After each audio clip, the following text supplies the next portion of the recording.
ప్రియమైన వారలారా, దేవుడు మనకు అనుగ్రహించినటువంటి బైబిల్ గ్రంథం 66 పుస్తకాల గ్రంథం. ఈ 66 పుస్తకాలు కలిగినటువంటి బైబిల్ గ్రంథంలో 2 నిబంధనలు ఉన్నాయి అనే సంగతి మనందరికీ తెలుసు. ఒకటి పాత నిబంధన, మరొకటి క్రొత్త నిబంధన. పాత నిబంధన అన్నది క్రీస్తు పూర్వపు నిబంధన. క్రొత్త నిబంధన అన్నటువంటిది క్రీస్తు రక్తము వలనైన నిబంధన, క్రీస్తు ద్వారా ఇవ్వబడినటువంటి నిబంధన. ఈ 2 నిబంధనలు కలిగినటువంటి 66 పుస్తకాల బైబిల్ గ్రంథములో దేవుని సంకల్పం, దేవుని ప్రణాళిక, పరమందున్న దేవుడు మనల్ని చేరుకోవటానికి, మన మధ్య నివసించటానికి, మనతో ఆయన ఆరాధింపబడటానికి, మనము ఆయన సన్నిధిలో నివసించటానికి, మనల్ని ఆయన చేర్చుకోవటానికి ఆయన వేసుకున్నటువంటి ఒక ప్రణాళిక స్పష్టంగా మనకు కనబడుతుంది. ఈరోజు బైబిల్ చదివితే, బైబిల్ను పరిశీలిస్తే, బైబిల్లో ఉన్నటువంటి సంగతులను ధ్యానిస్తే దేవుని సంకల్పము, దేవుని ప్రణాళిక, దేవుడు మన యొద్దకు చేరుకోవటానికి ఆయన ఏం చేశాడు అన్నటువంటిది స్పష్టంగా మనకు అర్థమవుతుంది. అయితే ప్రియులారా, దేవుని అద్భుతమైనటువంటి ప్రణాళికను తెలియజేసేటటువంటి క్రమములో మన జ్ఞానానికి అందని అద్భుతమైనటువంటి ఎన్నో సంగతులు, ఆశ్చర్యకరమైనటువంటి సంగతులు, ఆయన జరిగించినటువంటి కార్యములు ఈ 66 పుస్తకాలు కలిగినటువంటి బైబిల్ గ్రంథంలో వ్రాయబడ్డాయి. వ్రాయబడినటువంటి సంగతులలో ఈవేళ పాత నిబంధనలో దేవుడు చేసినటువంటి ఒక కార్యం, దేవుని యొక్క వాగ్దానం, ఆ వాగ్దానానికి వారసులైనటువంటి వారిలో ఎవరు ఆ వాగ్దానాన్ని పొందుకున్నారు, దానిని పాత నిబంధనలో మనం చూసుకొని అదే సంగతిని క్రొత్త నిబంధనలోనికి వస్తే అక్కడ జరిగినట్టుగానే క్రొత్త నిబంధనలో కూడా జరగటం మనందరికీ ఆశ్చర్యాన్ని కలిగిస్తుంది. నిజానికి ఆ సంగతులు మనం చదివినప్పుడు, విన్నప్పుడు మనకు అర్థమైనట్టుగా, గతంలో మనకు తెలిసినట్టుగా అనిపిస్తుంది. కానీ ప్రియులారా, దేవుడు జరిగించినటువంటి కార్యములు, ఆయన ప్రణాళిక, ఆయన వాక్యం చాలా అద్భుతమైనటువంటిది. ఈరోజు ఆ అద్భుతమైనటువంటి ఆ సందర్భాన్ని మనం చాలా జాగ్రత్తగా ఆలోచిద్దాం. మొదటిగా పాత నిబంధనలోనికి మనం వెళితే, పాత నిబంధనలో దేవుడు తన సంకల్పం యొక్క నెరవేర్పు కొరకు ఒక ప్రత్యేకమైన జనాంగాన్ని ఏర్పాటు చేసుకున్నాడు. ఆ జనాంగమే ఇశ్రాయేలు ప్రజలు. అబ్రహాము, ఇసాకు, యాకోబుల సంతతే ఇశ్రాయేలు జనాంగం. ఈ ఇశ్రాయేలు జనాంగమును దేవుడు ఏర్పరుచుకొని వారికి వాగ్దానం చేశాడు. చాలా వాగ్దానాలు చేశాడు. అందులో చాలా ప్రాముఖ్యమైనటువంటి వాగ్దానం, దేవుడు కనాను భూభాగమును వారికి ఇస్తానని చెప్పటం. ఇశ్రాయేలీయులకు దేవుడు కనాను భూభాగాన్ని ఇస్తాను అని అబ్రహాముతోనూ, ఇసాకుతోనూ, యాకోబుతోనూ వాగ్దానం చేశాడు. ఆ వాగ్దానం ప్రకారం దేవుడు వారి సంతతి అయిన ఇశ్రాయేలు జనాంగమును ఐగుప్తి చెర నుండి విడిపించాడు. విడిపించి తాను వాగ్దానం చేసినటువంటి కనాను దేశమునకు మోషే నాయకత్వంలో నడిపించాడు. వారిని ఐగుప్తు నుండి విడిపించాడు, ఆ చెర నుండి విడిపించాడు. విడిపించిన తర్వాత వాగ్దాత దేశానికి మోషే నాయకత్వంలో నడిపించాడు. అయితే అరణ్యములో మోషే నాయకత్వంలో ఇశ్రాయేలీలు 40 సంవత్సరములు ప్రయాణం చేశారు. 40 సంవత్సరాలు 40 సంవత్సరాలు ప్రయాణము చేసిన తర్వాత దేవుడు వాగ్దానము చేసినటువంటి ఆ కనాను భూభాగమును స్వతంత్రించుకున్నారు అన్నది మనందరికీ తెలిసినటువంటి సంగతి.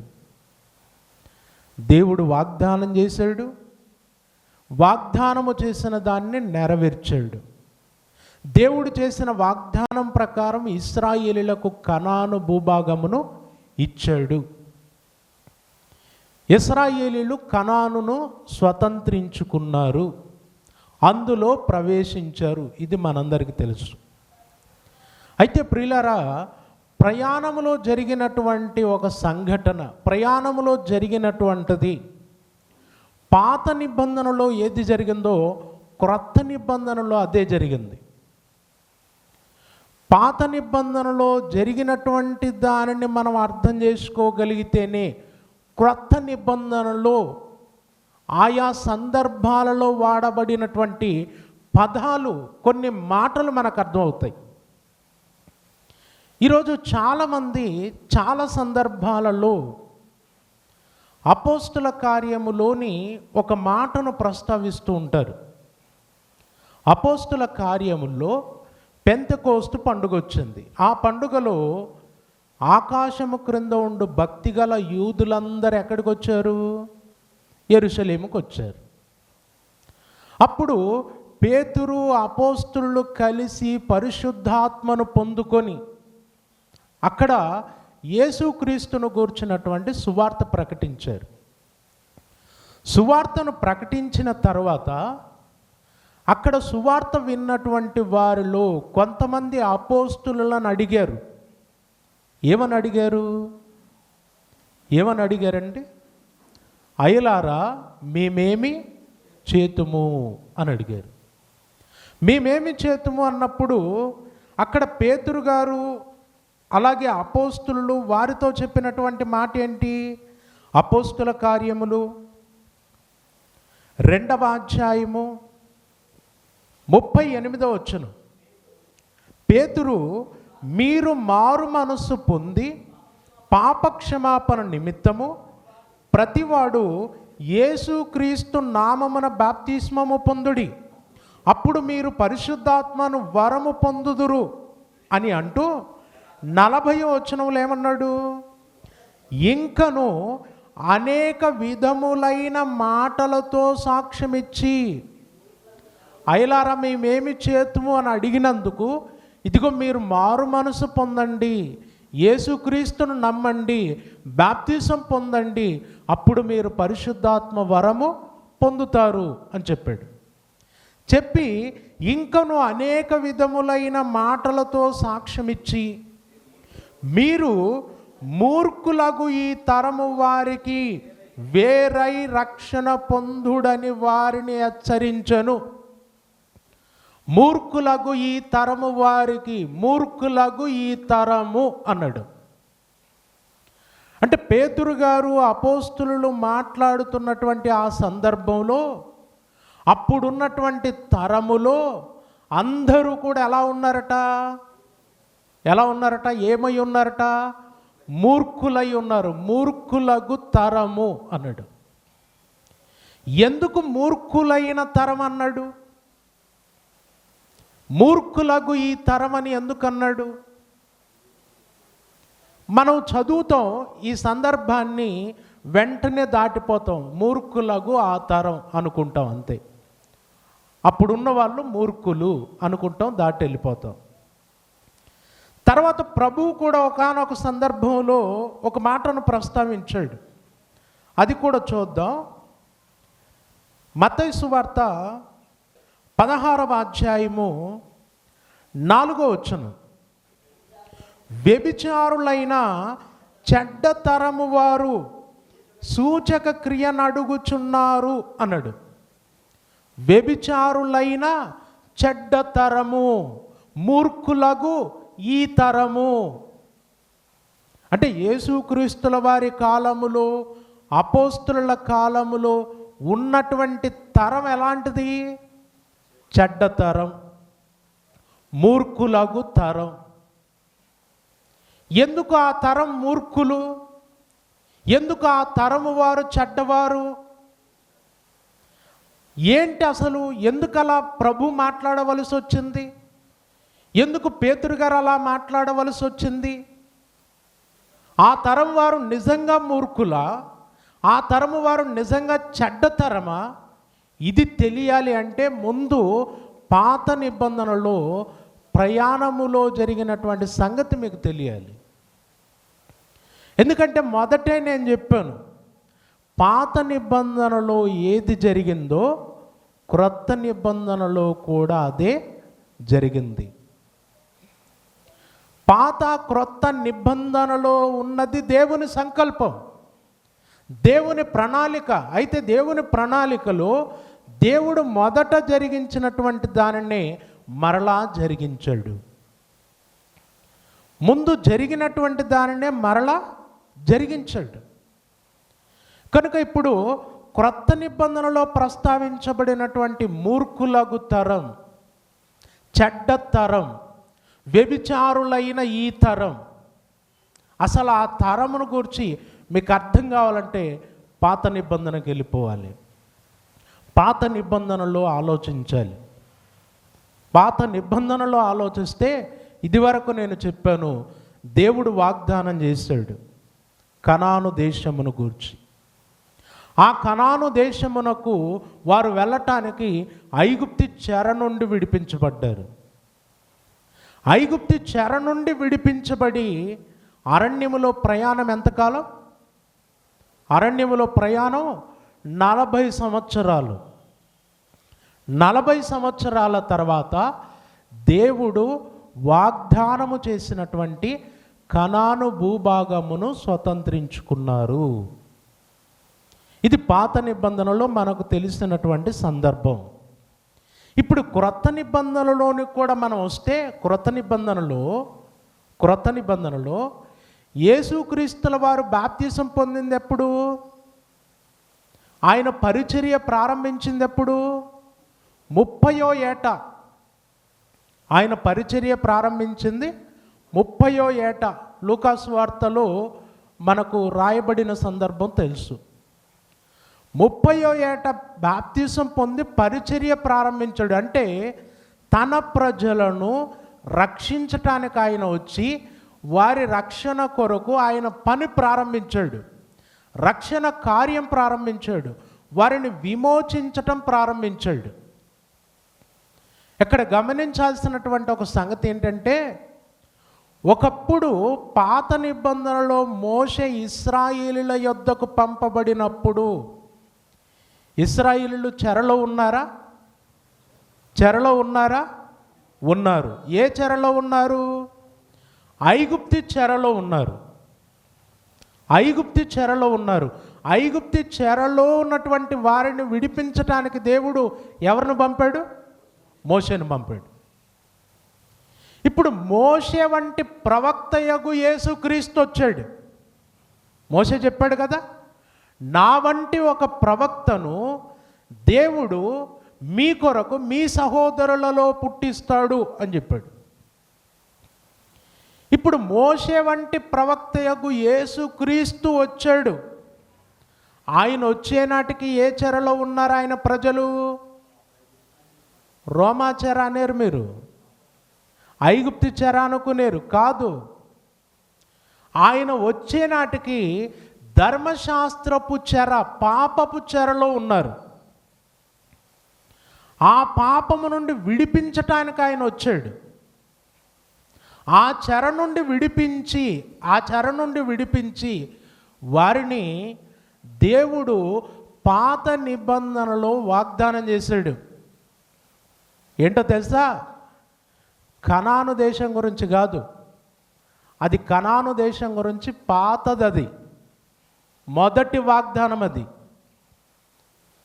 దేవుడు ఇశ్రాయేలు ప్రజలతో ఒక క్రొత్త వాగ్దానం చేశాడు.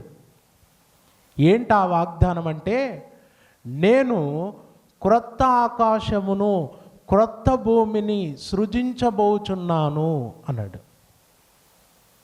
క్రొత్త ఆకాశమును క్రొత్త భూమిని సృజించబోచున్నాను, మీరు దానిని స్వతంత్రించుకుంటారు అని చెప్పాడు.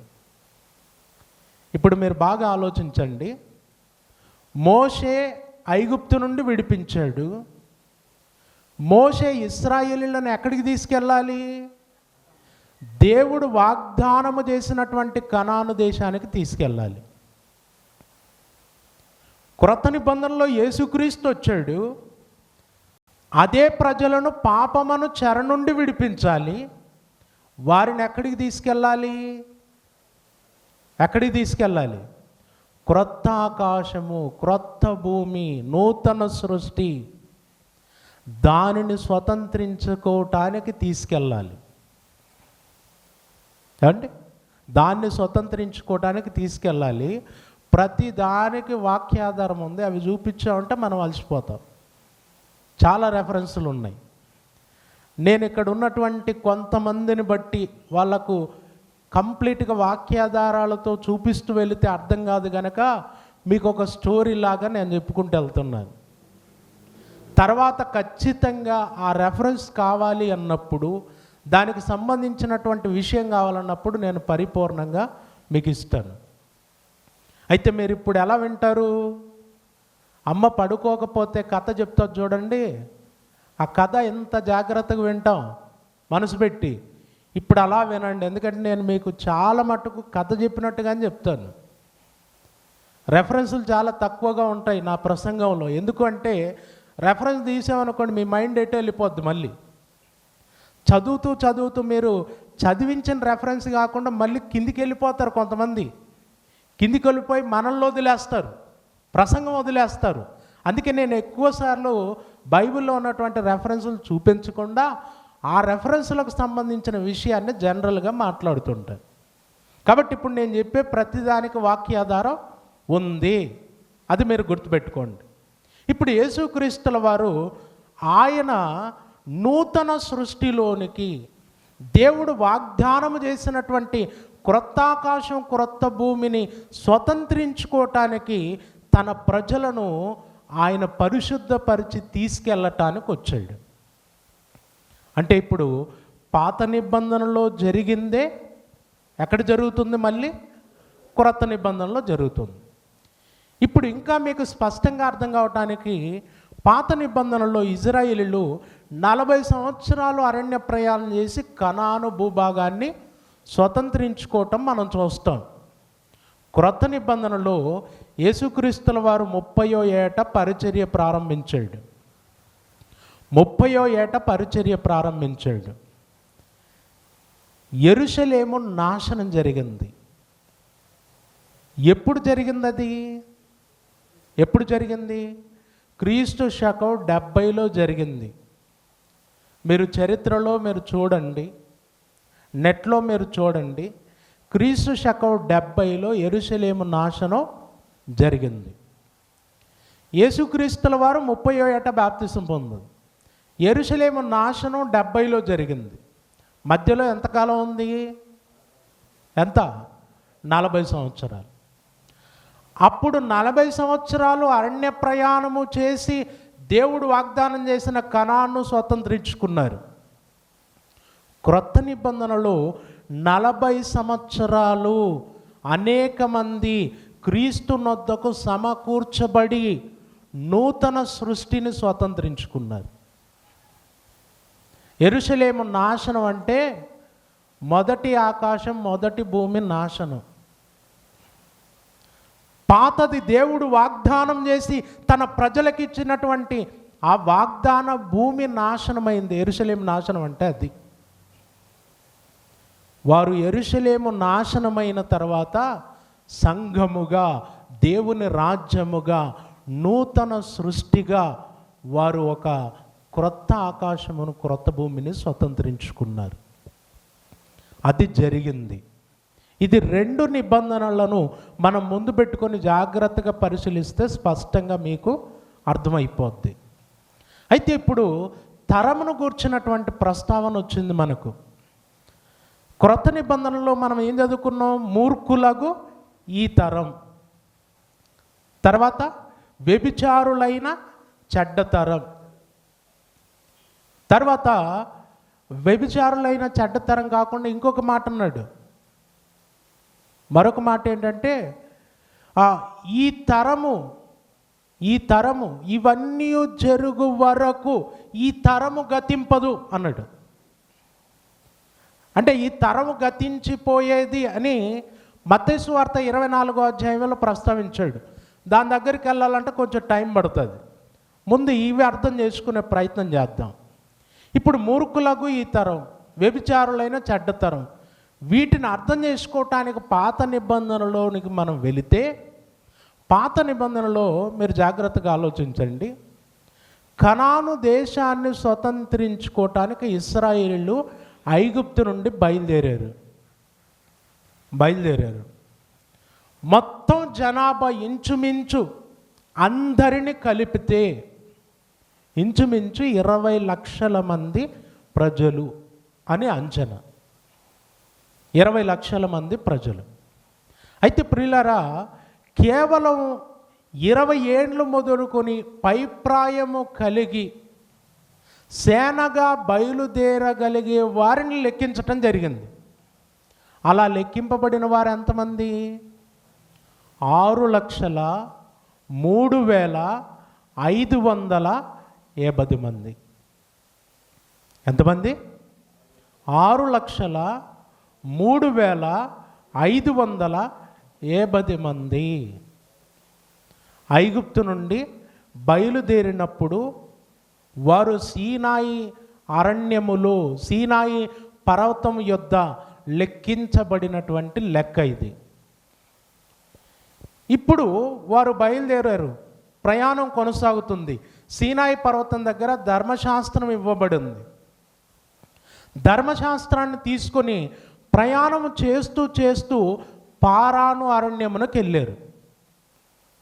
పారాను అరణ్యమునకు వెళ్ళిన తర్వాత మోషే ఏం చేశాడంటే, ఇశ్రాయేలీయులలో 12 గోత్రములకు సంబంధించిన వారిలో ముఖ్యులైన వారిని ఏర్పరిచి కనాను దేశం ఎలా ఉందో చూడటానికి పంపించాడు. మీరు వెళ్ళండి, 40 రోజులు అక్కడ సంచరించండి. 40 రోజులు అక్కడ సంచరించి ఆ దేశం ఎలాంటిదో, అక్కడున్న ప్రజలు ఎలాంటి వారో, అక్కడ దొరికే ఆహారం ఎలా ఉంటుందో, అక్కడ నివసించే ఆ పట్టణ ప్రజల నివాసాలు ఎలా ఉన్నాయో అన్నీ చూసి ఆ దేశపు సమాచారం తీసుకొని రండి అని చెప్పాడు. వారు వెళ్ళారు, 40 దినాలు సంచరించారు, అన్నీ చూశారు. అక్కడ ఎన్నో ఫలాలను వాళ్ళు తీసుకొని తిరిగి పారాను అరణ్యానికి వచ్చారు. ఇశ్రాయేలీయులు ఇంకా పారాను అరణ్యములోనే ఉన్నారు.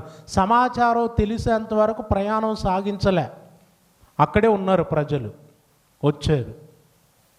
వచ్చి ఆ దేశం గురించి చెబుతూ, మేము వెళ్ళినటువంటి దేశము నిజముగా పాలు తేనెలు ప్రవహించు దేశమే అన్నారు. ఆ దేశం ఎలాంటిది? దేవుడు వాగ్దానము చేసిన మాట ప్రకారం నిజంగా అది పాలు తేనెలు ప్రవహించు దేశమే. మేము అక్కడికి వెళ్ళి చూసాం. అక్కడ అద్భుతమైనటువంటి ఇండ్లు, అద్భుతమైనటువంటి నేల, అక్కడ పండినటువంటి పంటలు మేము చూసాం, చాలా అద్భుతంగా ఉన్నాయి. అక్కడ ద్రాక్ష గెలను దండెతో 2 మోయటం మేము చూసాము. నిజంగా ఆ దేశం చాలా అద్భుతమైనది, ఇదిగో ఆ దేశపు పండ్లు అని ఇచ్చి, అలా చెప్పిన తర్వాత వాళ్ళు ఒక మాట చెప్పారు. ఏం చెప్పారంటే, ఇదిగో అక్కడ ప్రజలు ఉన్నారు, ఆ ప్రజలు మనకంటే బలవంతులు అని చెప్పారు. మనకంటే బలవంతులు. ఇదిగో వారు తమ జనులనే భక్షించు వారిగా ఉన్నారు. అంటే తమ సొంత ప్రజలనే తిని చంపుకొని తినేంత క్రూరత్వము కలిగిన వారు అక్కడున్న ప్రజలు. వారి స్వజనులనే చంపుకొని తినగలిగే క్రూరత్వం వారిలో ఉందంటే ఇప్పుడు మనమంతా ఎక్కడ పోతున్నాం? ఎక్కడ పోతున్నాం మనమంతా? మనం అంటే మీరు కాదు, ఆ పారాను అరణ్యములో ఉన్నవాళ్ళు. ఎక్కడ పోతున్నారు వీళ్ళంతా? కనాను దేశానికి వెళ్తున్నారు. తన స్వజనులనే భక్షించు దేశం అది. అక్కడున్న ప్రజలంతా క్రూర స్వభావం కలిగిన వారు. ఇప్పుడు మనం వెళ్తే అక్కడికి ఏం కావాలి? మనం వెళ్ళి ఏం కావాలి? వాళ్ళకు ఆహారం కావాలంతే. మనం ఇక్కడ ప్రయాణం చేసి పోయి ఏం చేయాలి? అక్కడ చచ్చిపోవాలి. అంటే మనం ఎందుకు పోవాలా? దేశం బాగుంది, ఫలాలు బాగున్నాయి, పంటలు బాగున్నాయి, అన్నీ బాగున్నాయి. కాకపోతే మనం ఎందుకు పోతున్నాం అక్కడికి? చావటానికి పోతున్నాం. చూడండి, ఇది గుర్తుపెట్టుకోండి. ఎవరైనా పోతారా? ఇదో హైదరాబాద్ టూర్ వేసామంటే అందరు రావాలి, పోతూ పోతూ ఆ తుంగభద్రలో పడాలనుకుంటున్నాం. వస్తారా?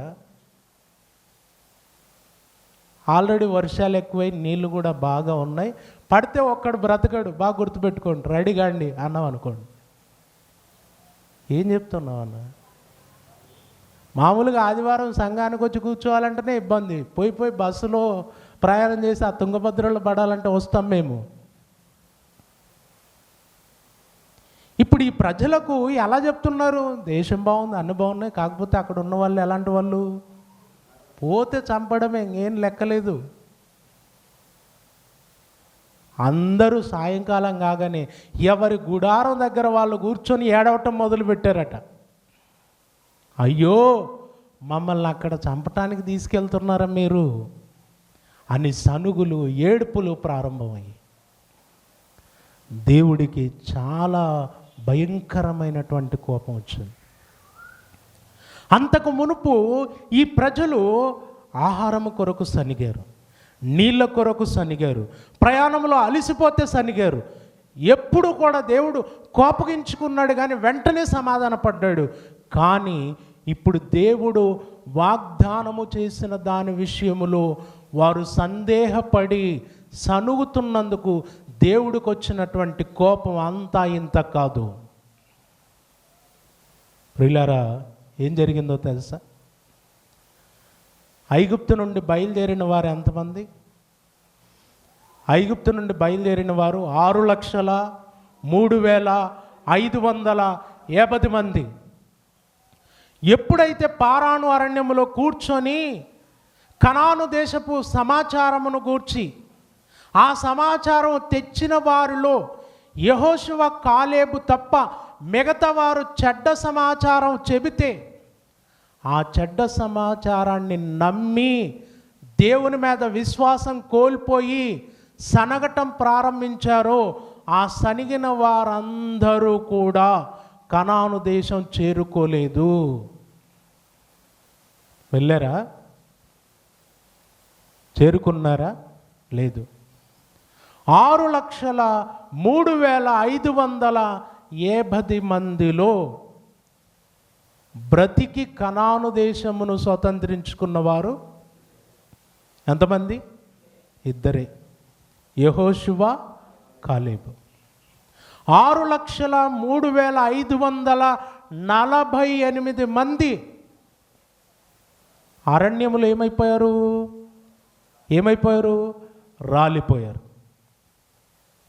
రాలిపోయారు. వారు అంతకు మునుపు అనేక విషయాల్లో అవిశ్వాసము చూపిన వారు, తిరుగుబాటు చేసిన వారు, ఐగుప్తుకి తిరిగి వెళ్ళాలనుకున్నవారు.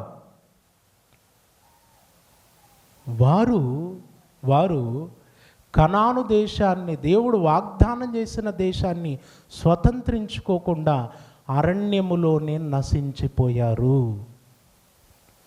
అయితే ప్రియులారా, ఆ నశించిపోయిన వారి విషయమై ఒక్క మాట మనం చదవగలిగితే ఏం చెప్పాడు ఒకసారి చూద్దాం. సంఖ్యాకాండము 32వ అధ్యాయము 12వ వచనం. మరి ఎవడును పూర్ణ మనసుతో నన్ను అనుసరింపలేదు గనుక నేను అబ్రహాము, ఇసాకు, యాకోబులకు ప్రమాణపూర్వకముగానిచ్చిన దేశమును వారు తప్ప, అంటే యెహోషువ కాలేబు తప్ప మరి ఎవరును చూడనే చూడరని ప్రమాణము చేసెను. ఇద్దరే చూస్తారు, మిగతా వారందరూ చూడరు అని ప్రమాణం చేశాడు. 13వ వచనం. అప్పుడు యెహోవా కోపము ఇశ్రాయేలుల మీద రగులు కొనగా యెహోవా దృష్టికి చెడు నడత నడిచిన ఆ తరము వారందరూ నశించు వరకు అరణ్యములో 40 ఏండ్లు వారిని తిరుగులాడజేసెను. ఆ తరము వారందరూ నశించు వరకు, ఆ తరము వారు అనగా 6,03,548 మంది, ఆ తరము వారందరూ కూడా నశించిపోవటానికి దేవుడు ఎన్ని సంవత్సరాలు అరణ్యంలో తిప్పాడట వాళ్ళను? ఎన్ని సంవత్సరాలు? 40 సంవత్సరాలు తిప్పాడట. అలా తిప్పి తిప్పి తిప్పి ఈ 6,03,548 మందిని నాశనం చేశాడు, చంపేశాడు. దేవుడు కనాను దేశాన్ని ఇచ్చాడు. ఎవరికో తెలుసా? యెహోషువ కాలేబుకు. అలాగే వారి సంతతి అయిన, ఎవరి సంతతి? అరణ్యములో నశించిపోయిన ఆ ప్రజల సంతతి, వారి సంతతి అయిన ఇశ్రాయేలీయులకు, అంటే క్రొత్త తరానికి కనాను భూభాగాన్ని ఇచ్చాడు.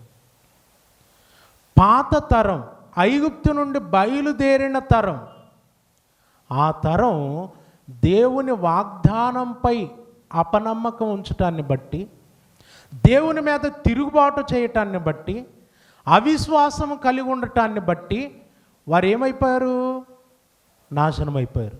దేవుడు వాగ్దానం చేసిన దాన్ని స్వతంత్రించుకోలేకపోయారు. ఆ తరమంతా ఏమైపోయింది? నశించిపోయింది. ఇప్పుడు వాగ్దాత దేశాన్ని స్వతంత్రించింది కొత్త తరమా పాత తరమా? కొత్త తరమా పాత తరమా? మీకు అర్థం కావాలి. దేవుడు ధర్మశాస్త్రపు 10 ఆజ్ఞలు మోషే గారి ద్వారా ఇచ్చాడు. ఆ 10 ఆజ్ఞలు గల ధర్మశాస్త్రమును 2 రాతి పలకల మీద రాసిచ్చాడు. ఎక్కడిచ్చాడు? సీనాయి పర్వతం దగ్గర ఇచ్చాడు. 2 రాతి పలకలు ఇచ్చాడు. ఆ 2 రాతి పలకలు మోషే ఏం చేశాడు తెలుసా? ఏం చేశాడండి మోషే? పగలగొట్టాడు. ఆ 2 రాతి పలకలు పగలగొట్టాడు. 2 రాతి పలకలు పగలగొడితే మళ్ళీ ఏం చేశాడు దేవుడు? మోయాబు మైదానములో తిరిగి మరలా 2 రాతి పలకల మీద 10 ఆజ్ఞలు రాసిచ్చాడు. రెండవసారి ఇచ్చాడు. అందుకే పంచకాండాలలో ఒక కాండము ద్వితీయోపదేశ కాండం.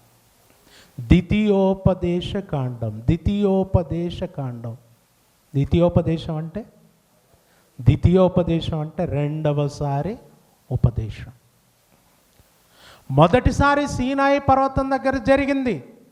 మళ్ళీ రెండవసారి ఎక్కడ జరిగింది? మోయాబు మైదానంలో జరిగింది.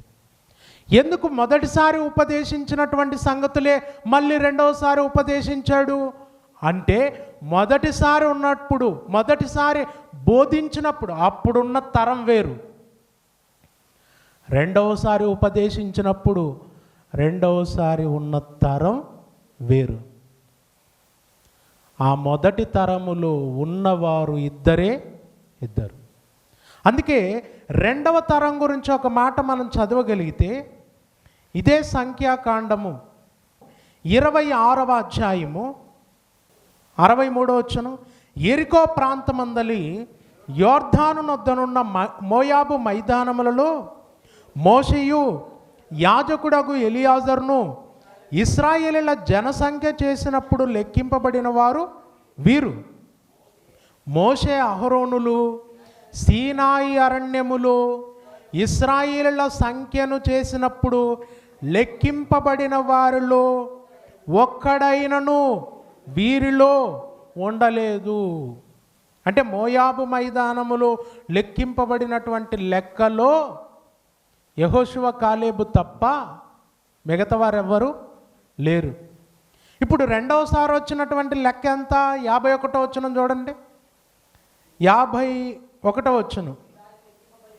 ఇశ్రాయేలీలలో లెక్కింపబడిన వీరులు వీరు 6,01,730 మంది. రెండోసారి లెక్క. కొత్త తరం ఇది కొత్త తరం. 6,03,548 అది పాత తరం. ఆ తరం ఏమైపోయింది? ఇక్కడ మోయాబు మైదానానికి వచ్చేసరికి ఆ తరం ఏమైపోయింది? గతించిపోయింది, నాశనం అయిపోయింది, నశించిపోయారు. ఓకే, ఇప్పుడు మీరు చాలా జాగ్రత్తగా ఆలోచించండి. దేవుడు వాగ్దానం చేసిన దానిని స్వతంత్రించుకోవటానికి ఇశ్రాయేలీలు బయలుదేరారు. బయలుదేరిన వారిలో ఆ వాగ్దానం యొక్క సంగతి తెలిసి నిరీక్షణ కలిగి బయలుదేరినటువంటి వారిలో ఒక తరం ఏమైపోయింది? నాశనం అయిపోయింది, నశించిపోయింది. ఎందుకు ఆ తరం నాశనమైంది? ఎందుకు నశించిపోయింది? దేవుని వాగ్దానాన్ని వారు నమ్మలేదు. దేవుడు మమ్మల్ని కనాను దేశం చేరుస్తాడు అన్న విశ్వాసం వారిలో లేదు. లేనందుకు ఆ తరం ఏమైపోయింది? నశించిపోయింది. ఆ తరం నశించిపోయి క్రొత్త తరం దేవుడు వాగ్దానం చేసిన దాన్ని స్వతంత్రించుకున్నారు, కనాను భూభాగాన్ని. ఇప్పుడు ఇదే ఎక్కడ జరిగింది? మళ్ళీ ఎక్కడ జరిగింది? క్రొత్త నిబంధనలో జరిగింది. క్రొత్త నిబంధనలో యేసుక్రీస్తుల వారు పరిచర్య ప్రారంభించాడు. యేసుక్రీస్తుల వారు సువార్త ప్రకటిస్తున్నాడు. ఆ ప్రజలందరినీ ఆయన ఎక్కడికి తీసుకెళ్ళటానికి? దేవుడు వాగ్దానం చేసినటువంటి ఆ నూతన సృష్టిలోనికి వారిని తీసుకెళ్ళటానికి. దేవుని వాగ్దానం ఒకసారి మీరు చూడగలిగితే యెషయా గ్రంథం చూద్దాం. దేవుని వాగ్దానం, ఎందుకంటే దేవుని వాగ్దానం మీకు చదివినప్పుడే అర్థమవుతుంది క్రొత్త ఆకాశం క్రొత్త భూమి గురించి దేవుడు చెప్పాడో లేదో అన్నది. యెషయా గ్రంథము 65వ అధ్యాయము 17వ వచనం. ఇదిగో నేను క్రొత్త ఆకాశమును క్రొత్త భూమిని సృజించుచున్నాను, మునుపటివి మరువబడును, జ్ఞాపకమునకు రావు అన్నాడు. క్రొత్త ఆకాశమును క్రొత్త భూమిని దేవుడు ఏం చేస్తున్నాడట? సృజించుచున్నాడట. అంటే దేవుడు అంతకు మునుపు ఇశ్రాయేలీయులకు ఏమి ఇచ్చాడు? కనాను భూభాగం ఇచ్చాడు, యెరూషలేమును ఇచ్చాడు. వారు దాన్ని స్వతంత్రించుకున్నారు, అందులో నివసిస్తున్నారు. ఇప్పుడు అందులో నివసిస్తున్న ప్రజలకే దేవుడు ఏమని వాగ్దానం చేస్తున్నాడు?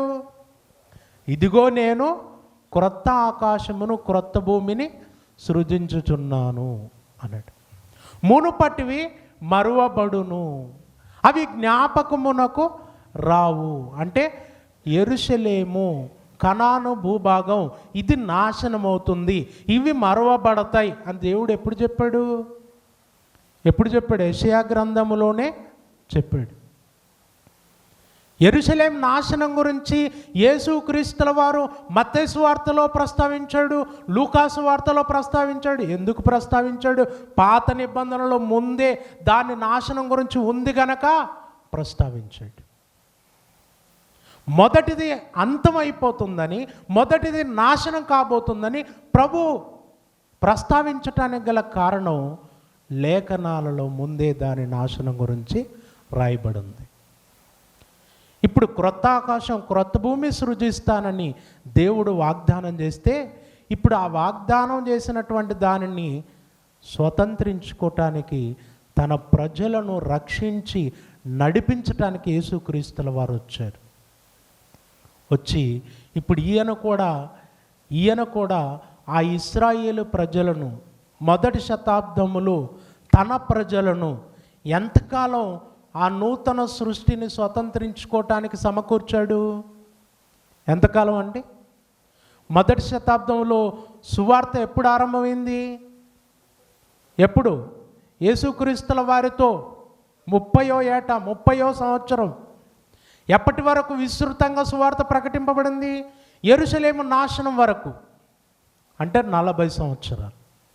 ఈ 40 సంవత్సరాలు సువార్త ప్రకటించి అందరిని ఏం చేశారు? సమకూర్చారు. అందరిని సమకూర్చారు. ఎక్కడికి తీసుకెళ్ళటానికి? నూతన సృష్టిలోనికి, క్రొత్త ఆకాశం క్రొత్త భూమిలోనికి తీసుకెళ్ళటానికి సువార్త ప్రకటించి సమకూరుస్తున్నారు. ఇప్పుడు ఆ రోజు అరణ్యములో నశించినటువంటి తరం యేసుక్రీస్తుల వారి పరిచర్య కాలములో, అపోస్తలుల పరిచర్య కాలములో ఉందా లేదా? ఉందా లేదండి? మూర్ఖులకు ఈ తరం అంటే ఎవరు అనుకున్నారు? మనమే అనుకున్నారా? ఏమండి? వ్యభిచారులైన చెడ్డ తరం అంటే ఎవరు అనుకున్నారు? నువ్వు, నేను, అక్క, చెల్లెలి అనుకున్నారా? ఎవరు? మూర్ఖులకు ఆ తరం ఎవరు? యేసుక్రీస్తుల వారి కాలములో, అపోస్తలుల కాలములో దేవుడు నూతన సృష్టిని చేయబోతున్నాడు, క్రొత్త ఆకాశం క్రొత్త భూమి సృజించబోతున్నాడు. దాన్ని స్వతంత్రించుకోవటానికి మీరు ఆ పాపమను చెర నుండి బయటికి రండి, క్రీస్తు యొక్క మరణ సమాధి పునరుద్ధరణలు విశ్వసించండి, రక్షణ పొందండి, పాప క్షమాపణ పొందండి, దాన్ని స్వతంత్రించుకోవటానికి బయలుదేరండి అని అంటే సువార్తను తృణీకరించారు చాలామంది. యేసుక్రీస్తును ఒప్పుకోలేదు, ఆయనను అంగీకరించలేదు. అంటే ఒకప్పుడు కనాను దేశమును దేవుడు వాగ్దానం చేసినటువంటి ఆ భూభాగం విషయంలో ఎలాగైతే అవిశ్వాసం చూపారో, అదే అవిశ్వాసం యేసుక్రీస్తుల వారి కాలములో ఒక తరములో ఉంది. ఆ తరములో ఉంది. అందుకే ఆ తరం ఏమై ఉంది? అది ఆ తరం ఏమై ఉంది? మూర్ఖులకు తరం, వ్యభిచారులైన చెడ్డ తరం. ఇప్పుడు యెరూషలేము నాశనం అప్పుడు ఎవరు నాశనం అయింది అనుకుంటున్నారు మీరు? ఎవరు నశించిపోయింది? అర్థమవుతుందా మీకు? ఆ రోజు అరణ్యములో పాత నిబంధనలో నాశనమైంది ఎవరు? ఇశ్రాయేలీయులు. ఇశ్రాయేలీయుల్లో ఎవరు?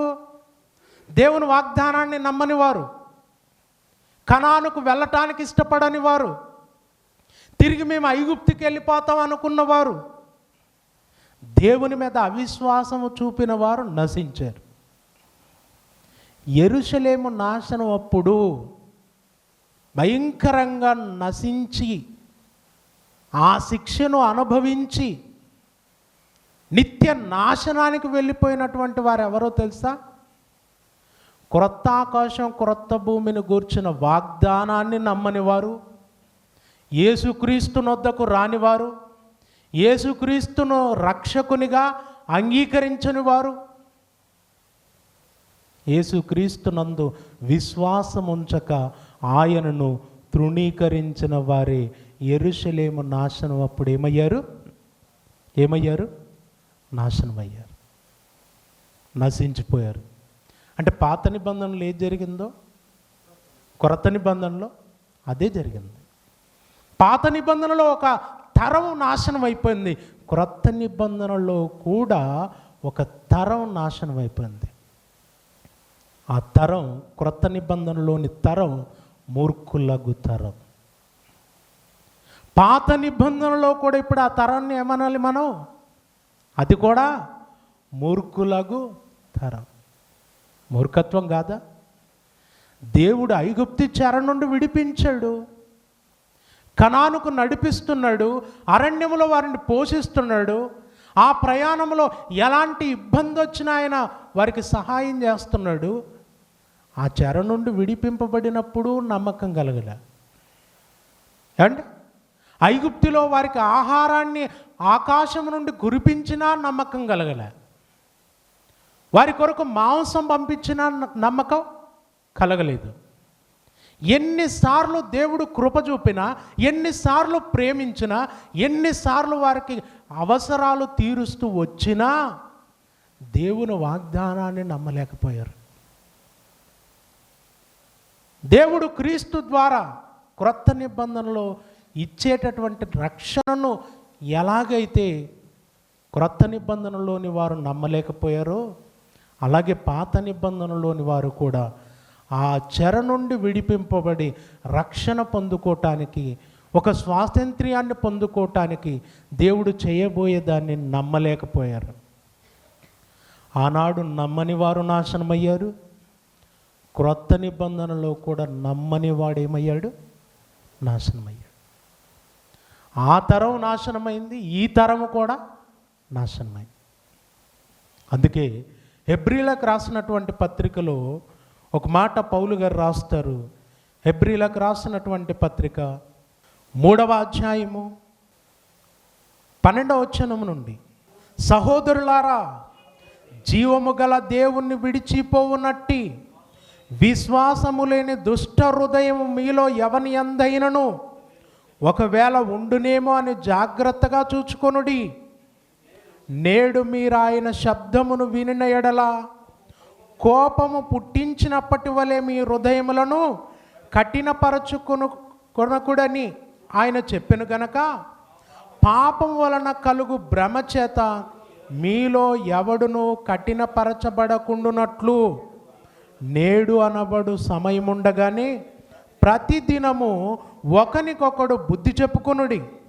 ఎలా అనగా, మొదట నుండి మనకున్న దృఢ విశ్వాసము అంతము మట్టుకు గట్టిగా చేపట్టిన ఎడలనే క్రీస్తులో పాలివారమై ఉందుము. ఇదిగో, ఆ రోజు దుష్ట హృదయము కలిగిన వారు కఠినపరచబడ్డారు, విశ్వాసము లేని వారయ్యారు.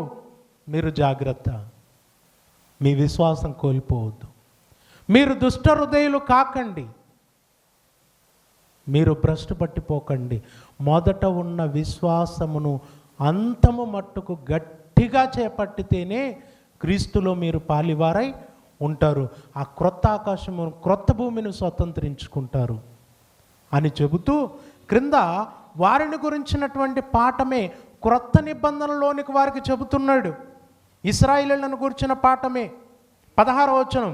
విని కోపం పుట్టించిన వారెవరు? మోషే చేత నడిపింపబడి ఐగుప్తులో నుండి బయలుదేరి వచ్చిన వారందరే కదా. అండ్ వారే కదా విని కోపం పుట్టించిన వారు, వారే కనుక వారు కోపం పుట్టించారు. ఐగుప్తులో నుండి వచ్చిన వారు అని అంటూ క్రింద అంటున్నాడు, ఎవరి మీద 40 ఏండ్లు ఆయన కోపగించను? పాపము చేసిన వారి మీదనే కదా. వారి శవములు అరణ్యములో రాలిపోయెను. వారి శవములు ఏమైపోయాయి?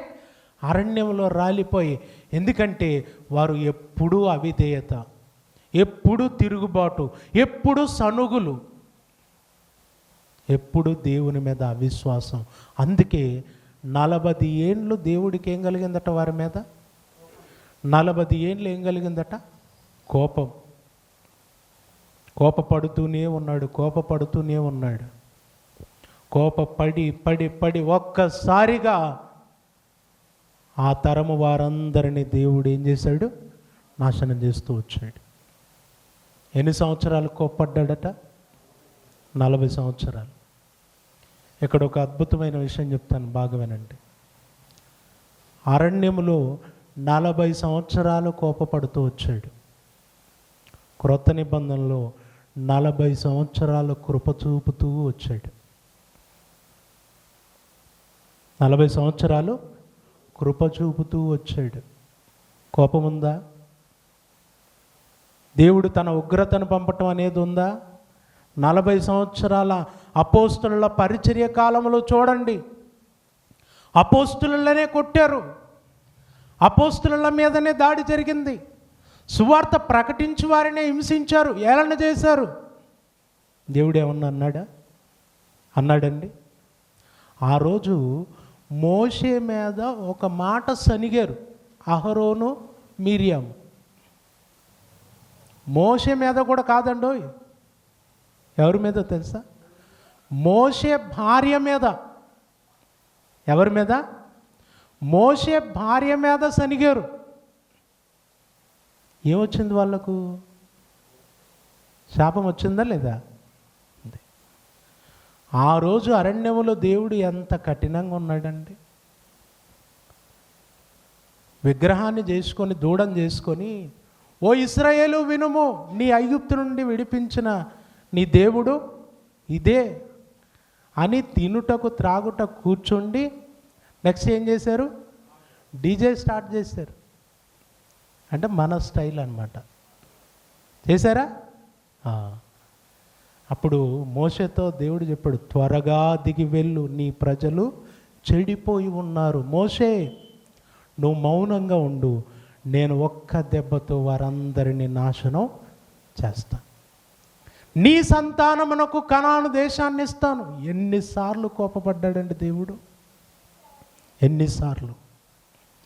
40 ఏండ్లు వారి మీద కోపపడుతూనే వచ్చాడు. కానీ క్రొత్త నిబంధనలో ఆ కోపం ఉందా? ఉందా అండి? అక్కడ మోషే భార్య అని అన్నారు, కానీ ఇక్కడ దేవుని ప్రియకుమారుణ్ణే వీనిని సిలువేయము, వీనిని సిలువేయమని కేకలు వేసి సిలువకు అప్పగించారు. ఏమన్నాడు? వారు సిలువకు అప్పగిస్తే, వారు ఆయనను సిలువకు అప్పగిస్తే ఆ తండ్రి తన ప్రియకుమారుని చెయ్యి విడిచిపెట్టాడు. ఎంత కృప, ఎంత ప్రేమ! 40 ఏళ్ళు ఆ రోజు కోపపడిన దేవుడేనా ఈరోజు అంత కృప చూపుతున్నది? ఈరోజు అంటే మీరు మళ్ళీ ఇప్పటికి రాకండి, ఈ సబ్జెక్టు వేరే ఉంది. మళ్ళీ మీరు 40 సంవత్సరాల్లోనే ఉండండి. ఇప్పుడు నెక్స్ట్ ఇక్కడికి వద్దాం మళ్ళీ. ఆ రోజు అపోస్తలుల పరిచర్య కాలంలో ఎంత కరుణ, ఎంత దయ! ఎక్కడుంది దేవుని ఉగ్రత?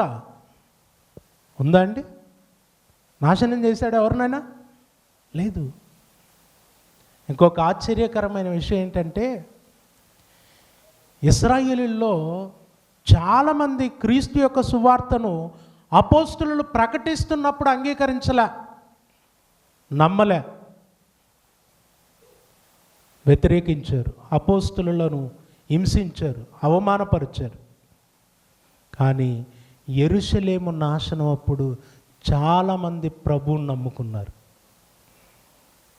యెరూషలేము నాశనం సమయంలో చాలామంది క్రీస్తు యొక్క సువార్తను అంగీకరించారు. గతంలో మనం చెప్పుకున్నాం, ప్రకటన గ్రంథంలో 144,000 మంది ఎవరు? 144,000 మంది ఎవరు? ఇశ్రాయేలు 12 గోత్రములలో నుండి రక్షింపబడిన వారు 144,000. ప్రకటన గ్రంథం 7వ అధ్యాయం చదవండి. తర్వాత మీరు ఆ క్రిందికి వస్తే అంతటా లెక్కింపలేని ఒక గొప్ప సమూహము నాకు కనబడెను అన్నాడు.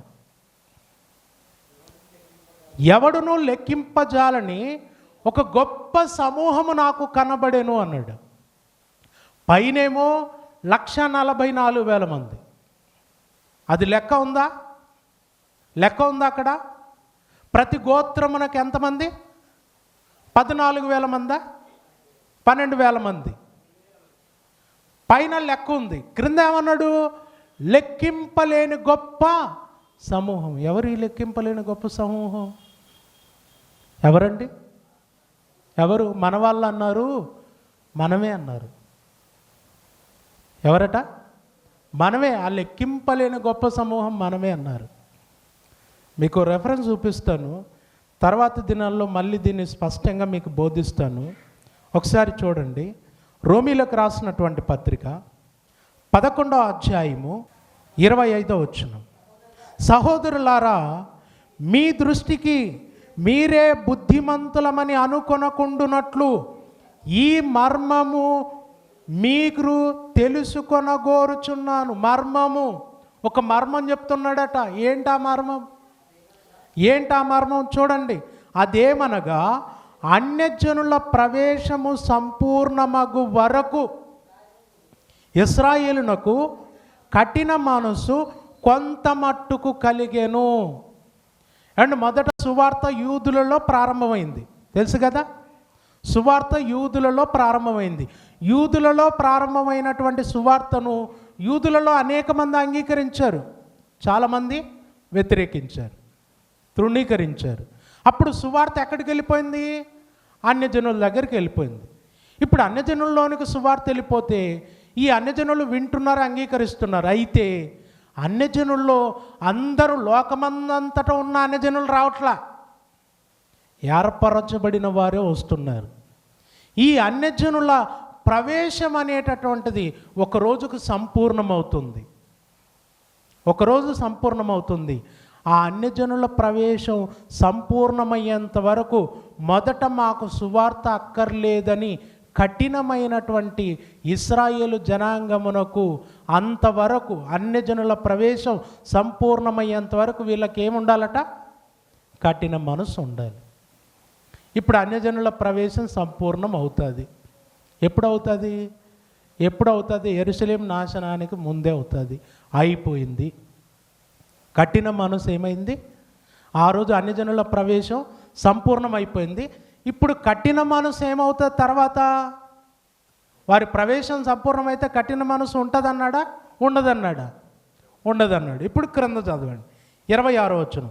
వారు ప్రవేశించినప్పుడు విమోచకుడు సియోనులో నుండి వచ్చి యాకోబులో నుండి భక్తిహీనతను తొలగించును. నేను వారి పాపములను పరిహరించినప్పుడు నా వలన వారికి కలుగు నిబంధన ఇదియే అని వ్రాయబడినట్టు ఇశ్రాయేలు జనులందరూ రక్షింపబడుదురు అన్నాడండి. ఇశ్రాయేలు జనులందరూ రక్షింపబడుదురు. మొదట కఠినపరచబడిన వారందరూ ఏమవుతారట? ఏమవుతారు? రక్షింపబడతారు. ప్రకటన గ్రంథంలో మీరు చూస్తే 144,000 మంది పైన కనబడతారు. క్రింద లెక్కింపలేని గొప్ప జనసమూహం కనపడుతుంది. ఆ లెక్కింపలేని గొప్ప సమూహమును గూర్చిన మర్మం ఇక్కడుంది రోమపత్రికలో. అంటే యెరూషలేము నాశనం అప్పుడు మిగిలిన ఇశ్రాయేలు జనాంగం రక్షించబడ్డారు. అంటే దేవుడు, మరి జాగ్రత్త వినాలి, దేవుడు కంప్లీట్గా క్రీస్తును నేను అంగీకరించను, నాకు అక్కర్లేదు అని దేవుని కృపను తృణీకరించిన వాన్నే నాశనం చేశాడు. కాస్తో కూస్తో ప్రభు వైపు తిరిగిన ప్రతి వారిని ఏం చేశాడు? ఆయన ఏం చేశాడు? రక్షించుకున్నాడు. రక్షించుకున్నాడు. ఎవ్వరిని విడిచిపెట్టలే. ఏమంటే అబ్రహాము, ఇసాకు, యాకోబుల సంతానం ఇశ్రాయేలు జనాంగం. దేవుడు వారిని విడిచిపెట్టాడా? విడిచిపెట్టాడండి? విడిచిపెట్టలే. అసలు మనం వచ్చింది ఎవరి దాంట్లోకి వచ్చాం? మనం ఏ ఇంట్లోకి వచ్చాం? వాళ్ళ ఇంట్లోకే వచ్చాం. ఇల్లు వాళ్ళదే, నిబంధన వారిదే, వారి ప్రభువే. వారి ప్రభు యొద్దకు మనం వచ్చి ఆ ప్రభువును మన ప్రభువుగా అంగీకరించాం. కనుక దేవుడు తన ప్రజలైన ఇశ్రాయేలీయులను విడిచిపెట్టలేదు. 40 సంవత్సరాలు కృపచూపుతూ వచ్చాడు. చివరికి వారిలో అనేక మందిని రక్షించాడు. అయితే పరిపూర్ణంగా ఎవరైతే ప్రభువును తృణీకరించారో, ప్రభువును అంగీకరించలేదో వారు యెరూషలేము నాశనం అప్పుడు ఏమయ్యారు? ఆ తరము వారంతా నాశనమయ్యారు.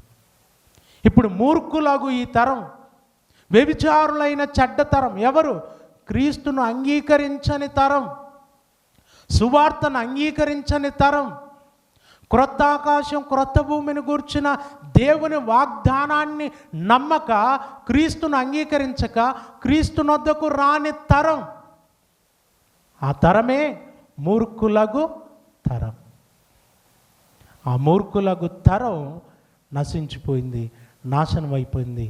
దేవుడు ఒక క్రొత్త తరానికి, క్రీస్తు రక్తము వలన కడగబడి నూతన పరచబడినటువంటి ఒక క్రొత్త తరానికి నూతన సృష్టినిచ్చాడు, క్రొత్త ఆకాశాన్ని క్రొత్త భూమినిచ్చాడు.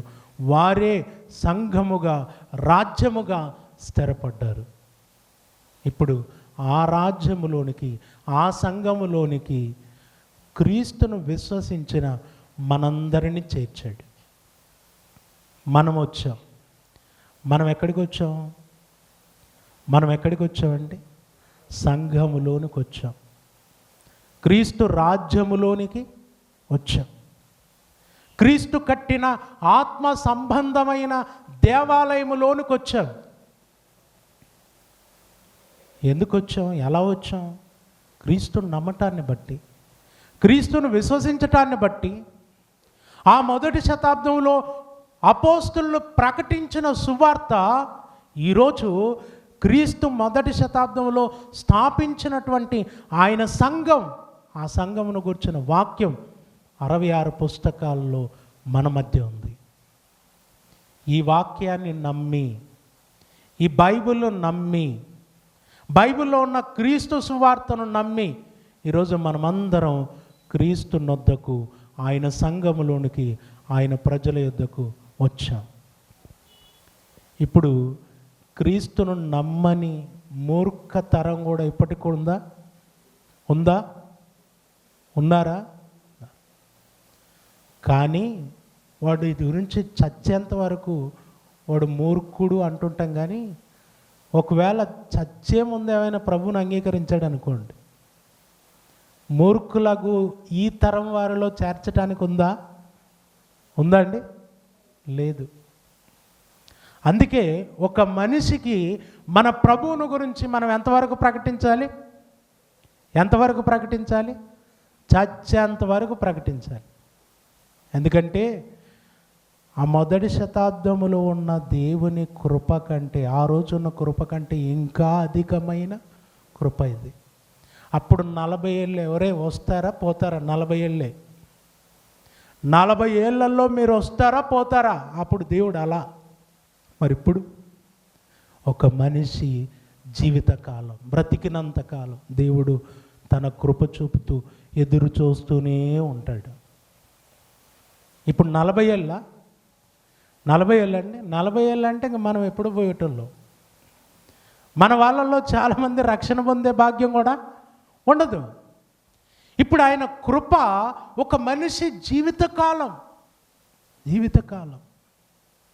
ఒక మనిషి సువార్తను విని ఎప్పుడొచ్చినా, ఏ స్థితిలో ఆయన దగ్గరకు వచ్చినా ఆయన చేర్చుకోవటానికి సిద్ధంగా ఉన్నాడు. అందుకే ప్రభు ఆ మొదటి శతాబ్దంలోనే అన్నాడు, నా యుద్ధకు వచ్చు వారిని నేను ఎంత మాత్రము త్రోసివేయను. నా యుద్ధకు వచ్చు వారిని నేను ఎంత మాత్రము త్రోసివేయను.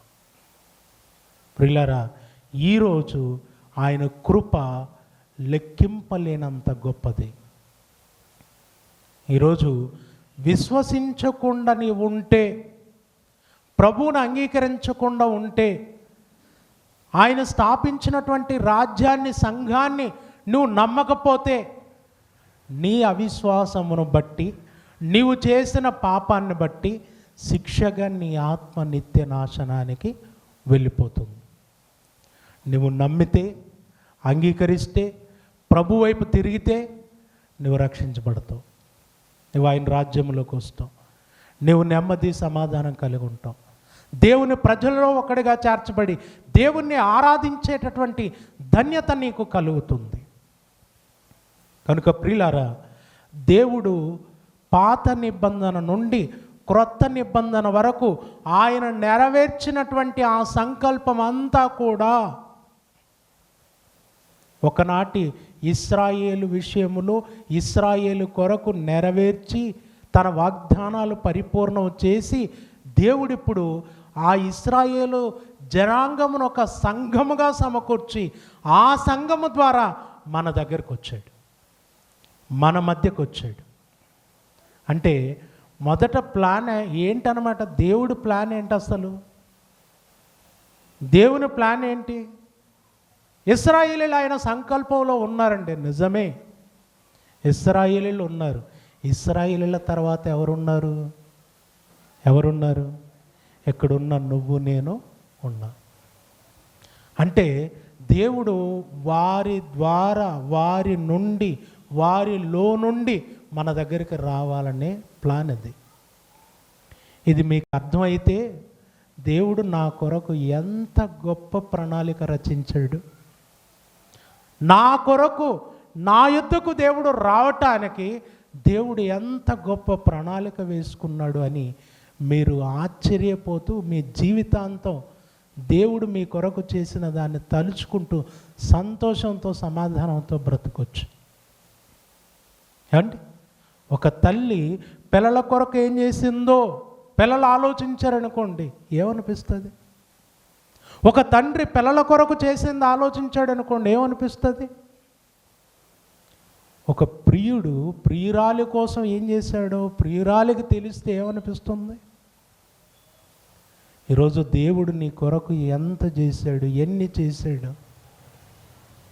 బైబిల్ 66 పుస్తకాల బైబిల్ గ్రంథం నీ కళ్ళ ముందు ఉంది, నీ చేతిలో ఉంది. ఇందులో దేవుడు చేసిన ప్రతిదీ నీ కోసం, నీ యొద్దకు రావటానికి. ఆయనేంటో తనను తాను నీకు చూపించుకోవటానికి ఇవన్నీ దేవుడు ముందుగా చేశాడు. కాబట్టి ఈరోజు మనం చేయాల్సిన పని ఏంటో తెలుసా? దేవుని రాజ్యంలోనికి వచ్చాం, సంఘంలోనికి వచ్చాం, క్రీస్తుని నమ్మకపోతే ఇంకా బయట ఉన్నట్టే. నువ్వు క్రీస్తుని నమ్మకపోతే ఎక్కడున్నట్టు? బయట. అంటే ఆయన సంఘం బయట. ఇక్కడ ఉంటావు, గుంపులో ఉంటావు, కూర్చుంటావు మాతో పాటు. కానీ క్రీస్తుని నమ్మకపోతే, నువ్వు బాప్తిసం పొందకపోతే, రక్షణ పొందకపోతే నువ్వు బయట ఉన్నవాడివే. అయితే నమ్మిన వారు లోపలికి వచ్చారు, సంఘంలోకి వచ్చారు. సంఘములోనికి వచ్చి ఏమంటే దేవుని మందిరంలోనికి వచ్చి ఈరోజు మనం చేసేది ఏంటో తెలుసా? దేవుణ్ణి ఆరాధించటం, పూజించటం, ఇవన్నీ ఉన్నాయి ఇందులో. ఈరోజు ఇప్పుడు మనం చేస్తున్నది ఏంటంటే దేవుడిచ్చినటువంటి జీవ వృక్ష ఫలాలను భుజించటం. ఏం తింటున్నాం మనం? జీవ వృక్ష ఫలాలు. ఆదాము ఏదైనా తోటలో ఉన్నాడా? అవ్వ ఉందా? జీవవృక్ష ఫలాలు వారు తిన్నారా? జీవవృక్ష ఫలములు కూడా తింటారేమో అని చెప్పి బయటికి వారిని, ఇప్పుడు వారికి లేనటువంటి గొప్ప భాగ్యం ఎవరికి ఉంది? సంఘంలోనికి తీసుకొచ్చి మనకేమిచ్చాడు తెలుసా? ఏమిచ్చాడు? జీవవృక్ష ఫలాలను ఇచ్చాడు. ఈరోజు మనం వాటిని తింటూ దేవుని యందు ఆనందిస్తూ, బా ఈ ఫలాలు ఎంత గొప్పవో, ఈ తినే అవకాశం లేని వాడిని పట్టుకొని రావటం మన పని. ఒరే తినటానికి రారా బాబు అని తీసుకొని రావటమే మన పని. మరి ఎవరెవరు ఎలా తింటున్నారో తెలీదు. కొంతమందికి రుచి తెలియక పళ్ళు ఈయనే ఉంటాయి అంతే, ఇంకా తినరు. తినకపోతే ఏమొస్తుంది? రోగం ముదిరితే చా. డాక్టర్ దగ్గరికి పోతే పళ్ళు బాగా తినమంటాడా వద్దంటాడా? ఇప్పుడు ఈ డాక్టర్ దగ్గరకు వచ్చాడు, ఏం చెప్తున్నాడు ఈ డాక్టరు? రోగం వస్తుంది, జాగ్రత్త, పళ్ళు బాగా తినండి. ఆరోగ్యం బాగాలేకపోతే పళ్ళు బాగా తినండి. చెప్తున్నాం లేదా? వారం తినమనే చెప్తున్నాం. కొంచెం తింటారు కొంతమంది ఒక ముక్కే. పండ్లేమో సమృద్ధిగా ఉన్నాయి, ఇవ్వటానికి లేవా? పళ్ళు లేవండి? పళ్ళు సమృద్ధిగా ఉన్నాయి, తిని అరిగించుకునేవారు ఎక్కడ లేకపోవటం. ఇప్పుడు నువ్వు పళ్ళు తినకపోతే రోగం ఎవరికి? నీకే. వాక్యము, దేవుడిచ్చిన జీవవృక్ష ఫలాలు నువ్వు తినకపోతే రోగం వస్తుంది నీకు. రోగం వస్తే పెద్ద హాస్పిటల్ పోవచ్చు అనుకునేవు మళ్ళీ నువ్వు. ఆ రోగం కాదు, ఆత్మ సంబంధమైన రోగం. ఆ రోగం ముదిరితే చచ్చిపోతావు ఆత్మీయంగా. కనుక జీవవృక్ష ఫలాలు నువ్వేం చేయాలి? తినాలి. విచిత్రం ఏంటంటే ఈ ఫలాలు తినటానికి మనకేం టైంలా. డాక్టర్ చెప్తాడు బయట, ఉదయం ఫలాలు తినండి అంట, లేదా సాయంత్రం తినండి, మధ్యాహ్నం తినండి అంటాడు. మరి ఈ ఫలాలు ఇవి ఎప్పుడు తినాలా? మీరు ఎప్పుడు పెట్టుకున్నారు మీ మెనూలో? ఆదివారం ఉదయము 9 గంటలకు. ఒక్కరోజే వారంలో మీ మెనూలో ఈ ఫలాలు ఎప్పుడున్నాయి? ఒకరోజేనా? సోమవారం తింటున్నారమ్మా, మంగళవారం, బుధవారం, ఇప్పుడు ఉన్నారా పోయారు మీరు? వారానికి ఒకసారి పళ్ళు తింటే ఉంటారా పోతారా? ఎప్పుడు నిరంతరం తింటూ ఉండండి నాయన, మీరు బ్రతుకుతారు. జీవ వృక్ష ఫలం, జీవమిచ్చే ఫలం తినండి, జీవిస్తారు అని. మేము ఒక్కసారే, వారానికి ఒకసారే. డైట్ చేస్తున్నారా? డైటా అండి? విరమార్చి నేను డైటా? అసలు ఇక్కడ డైట్ చేయాల్సిన అవసరమే? తిను తిను తిను తిను తిను, ఎప్పుడైనా తిను, ఏ సమయంలోనైనా తిను. తినటానికే దేవుడు నీకు ఇచ్చాడు. విచిత్రం ఏంటంటే మనం భౌతికంగా ఏ పండు తిన్నా మనకు మొహం కొడుతుందేమో, తినలేకపోవచ్చు. కానీ ఈ ఫలాలు ఎప్పుడు మొహం కొట్టదు. ఎప్పుడైనా తినొచ్చు. ఎంత తింటే అంత రుచి, ఎంత తింటే అంత క్షేమం, ఎంత తింటే అంత జీవం. మన దరిద్రం ఏంటంటే జీవాన్ని మనమే పోగొట్టుకుంటున్నాం. మన జీవాన్ని మనమే పోగొట్టుకుంటున్నాం. మన జీవాన్ని మనం పోగొట్టుకొని మనమే బలహీనులమవుతున్నాం, రోగులమవుతున్నాం, పడిపోతున్నాం, లోకాన్ని జయించలేకపోతున్నాం, దేవుని ఎదుట నిలబడలేకపోతున్నాం, మన పవిత్రతను కాపాడుకోలేకపోతున్నాం, భక్తిగా బ్రతకలేకపోతున్నాం. ఎందుకంటే నువ్వు జీవవృక్ష ఫలాలు తినే ఆసక్తి లేని జీవితం నీది. కాబట్టి దేవుడు మనకిచ్చిన ఈ కృపను, మనకిచ్చిన ఈ భాగ్యాన్ని మనం పోగొట్టుకోకూడదు. నిజంగా కొంతమంది భక్తులు అంటూ ఉంటారు, ఇది కృపాకాలము అంటుంటారు. ఏ కాలం అంటది? నిజంగా కృపాకాలమేనా? నిజంగా కృపాకాలమే. కృపాకాలం. ఆయన కృప చూపాడు. మనం ఆ కృపను పొందుకోవటానికి మనం ముందడుగేయటం ఎంతో అవసరం. కాబట్టి దేవుని సన్నిధిలో దేవుని సంకల్పాన్ని ఎరిగి, దేవుని ఉద్దేశాన్ని ఎరిగి, దేవుని చిత్తాన్ని ఎరిగి, దేవుని కృప పొందుతూ, దేవుడిచ్చిన జీవవృక్ష ఫలాలు తింటూ, దేవునికి మహిమకరంగా, దేవుని రాజ్యములో దేవునికి ఇష్టలుగా వర్ధిల్లుతూ కొనసాగాలని ప్రేమపూర్వకంగా తెలియజేస్తూ ముగిస్తూ ఉన్నాను.